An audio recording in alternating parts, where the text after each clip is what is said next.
दोस्तों, social media पे आपने अनीत पड्डा की कंट्रोवर्सी के बारे में देखा होगा। लेकिन शॉकिंग बात यह है कि ये सब अनीत के अपने किसी बयान की वजह से नहीं, बल्कि उनकी सिस्टर रीत पड्डा की वजह से हो रहा है। रीत ने इंटरनेट पर प्रियंका चोपड़ा को लेकर काफी ब्रूटल कमेंट्स किए। रीत का कहना था प्रियंका के पास ऑस्कर जैसा इंटरनेशनल प्लेटफॉर्म था, लेकिन उन्होंने वहां फिलिस्तीन के लिए स्टैंड नहीं लिया। रीत ने द कश्मीर फाइल्स और धुरंधर जैसी फिल्मों को सीधा प्रोपेगेंडा बोल दिया। ये सब देखकर ऑडियंस एक्सट्रीमली अपसेट हो गई, खासकर तब जब रीत का कमेंट सेक्शन में एक असली कश्मीरी पंडित सर्वाइवर के साथ डिबेट शुरू हो गया।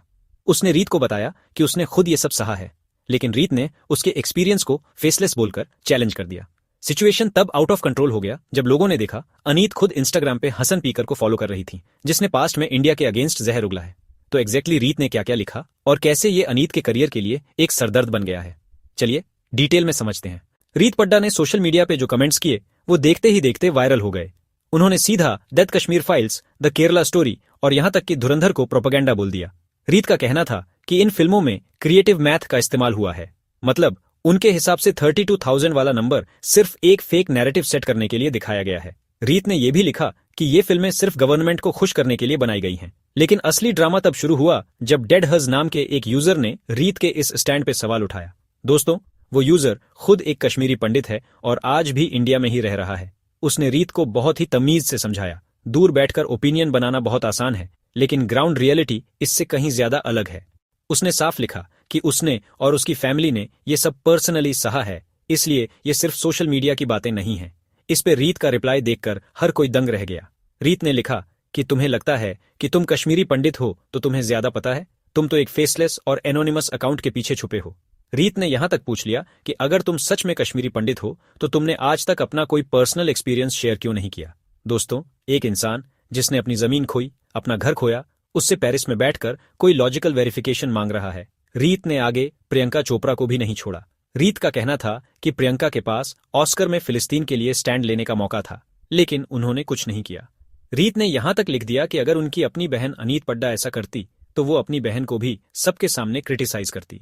लेकिन यहां रीत का लॉजिक पूरी तरह से फेल हो जाता है। असलियत यह है कि प्रियंका चोपड़ा ने अपनी यूनिसेफ गुडविल एम्बेसडर वाली पोजीशन का इस्तेमाल करके हमेशा फिलिस्तीन के बच्चों के लिए अपनी आवाज उठाई है। उन्होंने न सिर्फ सोशल मीडिया के जरिए वहां ह्यूमैनिटेरियन सीजफायर की मांग की, बल्कि WHO और अन्य ग्लोबल संस्थाओं के साथ मिलकर वहां के बच्चों तक एड पहुंचाने में भी बड़ा रोल प्ले किया है। यानी प्रियंका ग्राउंड पे काम कर रही है, जबकि रीत सिर्फ पेरिस के किसी कैफे में बैठकर फॉल्स नैरेटिव फैला रही है। रीत का ये वोक बनने का तरीका अब अनीत के लिए एक सिरदर्द बन चुका है। जैसे ही रीत के ये कमेंट्स सोशल मीडिया पे सर्कुलेट होने लगे, ऑडियंस अपनी जासूसी शुरू कर दी। लोग ये जानना चाहते थे कि आखिर रीत पड्डा हैं कौन और अचानक से उन्हें इंडिया की फिल्मों से इतनी दिक्कत क्यों होने लगी। यहां से कहानी में एक बहुत ही इंटरेस्टिंग टर्न आता है। रीत पड्डा इस समय इंडिया में नहीं बल्कि फॉरेन में रह रही हैं। रिपोर्ट्स और इंटरनेट पे चल रही चर्चाओं की माने तो रीत पेरिस में सेटल्ड हैं और वहां एक पाकिस्तानी को डेट कर रही हैं। दोस्तों, किसी को डेट करना उनकी पर्सनल चॉइस हो सकती है, लेकिन जिस तरह से रीत ने कश्मीरी पंडितों के दर्द को प्रोपोगेंडा बोला, उसके बाद लोगों ने इस पाकिस्तानी कनेक्शन को उनके एंटी इंडिया नैरेटिव से लिंक कर दिया। जैसे ही ये न्यूज सर्कुलेट होने लगी, रीत ने तुरंत अपना इंस्टाग्राम अकाउंट प्राइवेट कर दिया। उनके बॉयफ्रेंड ने भी अपने पेज से कई लिंक्स और हाइलाइट्स हटा दिए। वो और भी सस्पिशियस था। जो रीत कुछ देर पहले अनअफ्रेड की बातें कर रही थी और प्रियंका चोपड़ा को स्टैंड न लेने के लिए स्कूल कर रही थी, वो खुद बैकलैश मिलते ही छुपने लगी। लोगों ने सवाल उठाया कि अगर आपके ओपिनियंस इतने ही सच्चे हैं तो उन्हें कन्फ्रंट करने के बजाय आप भाग क्यों रही हैं। लेकिन असली धमाका तो तब हुआ जब लोगों ने अनीत पड्डा की फॉलोइंग लिस्ट चेक की। वहां अनीत ने हसन बकर को फॉलो कर रखा था। ये वही हसन बकर है जिसने पास्ट में कश्मीर और पहलगाम अटैक के दौरान इंडिया के अगेंस्ट बहुत ही टॉक्सिक और ऑफेंसिव स्टेटमेंट्स दिए थे। अनीत का ऐसे इंसान को फॉलो करना फैंस के लिए अनीत एक रेड फ्लैग बन गया। भले ही अनीत ने खुद कुछ नहीं बोला, लेकिन उनकी बहन के ओपिनियन और अनीत का ये डिजिटल कनेक्शन उनके करियर के लिए रोड ब्लॉक साबित हो रहा है। सिचुएशन इतनी इंटेंस हो गई कि अनीत की टीम को रातों रात उस अकाउंट को अनफॉलो करना पड़ा। दोस्तों, इस पूरे सीन में जो चीज ऑडियंस को सबसे ज्यादा चुभ रही है वो है रीत पड्डा का सिलेक्टिव आउटरीच। एक तरफ रीत फिलिस्तीन के लिए स्टैंड लेती है, वहां के इलीगल वॉर की बातें करती हैं और प्रियंका चोपड़ा को स्कूल करती हैं कि उन्हें ऑस्कर में आवाज उठानी चाहिए थी। ये सब सुनने में बहुत वोक और ब्रेव लगता है, लेकिन जैसे ही बात अपने ही देश की आती है, रीत का पूरा टोन ही बदल जाता है। द कश्मीर फाइल्स जैसी फिल्म जो डॉक्यूमेंटेड फैक्ट्स और सर्वाइवर्स के बयान पर बेस्ड है, उसे वो सीधा गवर्नमेंट प्रोपेगेंडा बोल दिया। जो इंसान 7 समंदर पार बैठकर ग्लोबल इश्यूज पर इतनी फिक्रमंद है, उसे अपने ही देश के कश्मीरी पंडितों का दर्द क्रिएटिव मैथ लगता है। यही वो डबल स्टैंडर्ड है जिसने आग में घी डालने का काम किया है। जब एक असली कश्मीरी पंडित सर्वाइवर ने रीत से उनके ग्राउंड रियलिटी वाले ओपिनियन का सबूत मांगा तो रीत ने उसे फेसलेस बोलकर रिस्पेक्ट देने के बजाय उसे ही चैलेंज कर दिया। रीत का ये बिहेवियर साफ दिखाता है कि उनका गुस्सा कितना सिलेक्टिव है। दोस्तों, आज के डिजिटल एरा में ऑडियंस बहुत स्मार्ट है। लोगों का कहना है कि अगर आप सच में ह्यूमैनिटी के लिए स्टैंड ले रहे हो तो वो सबके लिए होना चाहिए, लेकिन यहाँ तो रीत का इंटरेस्ट एक तरफा नैरेटिव की तरफ झुका हुआ दिखता है। सबसे डेंजरस बात यह है कि रीत के ये ओपिनियंस अब अनीत पड्डा के करियर के लिए रोड ब्लॉक बन गए हैं। अनीत ने भले ही चुप्पी साधी हुई है, लेकिन उनकी बहन का ये सिलेक्टिव आउटरेज और अनीत का उन विवादित प्रोफाइल्स को फॉलो करना लोगों को ये सोचने पर मजबूर कर रहा है कि क्या अनीत का साइलेंट सपोर्ट भी इसी नैरेटिव को सपोर्ट करता है। अनीत पड्डा ने सयारा फिल्म के बाद जो रिस्पेक्ट कमाई थी वो अब इस फैमिली कंट्रोवर्सी की वजह से दांव पे लगी है। अनीत को अब तक एक टैलेंटेड आउटसाइडर के तौर पर देखा जा रहा था, लेकिन रीत के कमेंट्स ने अनीत के लिए एक प्रॉब्लमैटिक सिचुएशन सेट कर दी है। अनीत की अपकमिंग फिल्म शक्तिशाली दिसंबर 2026 में आने वाली है, जिसे मैडॉक प्रोडक्शन हाउस बना रहा है।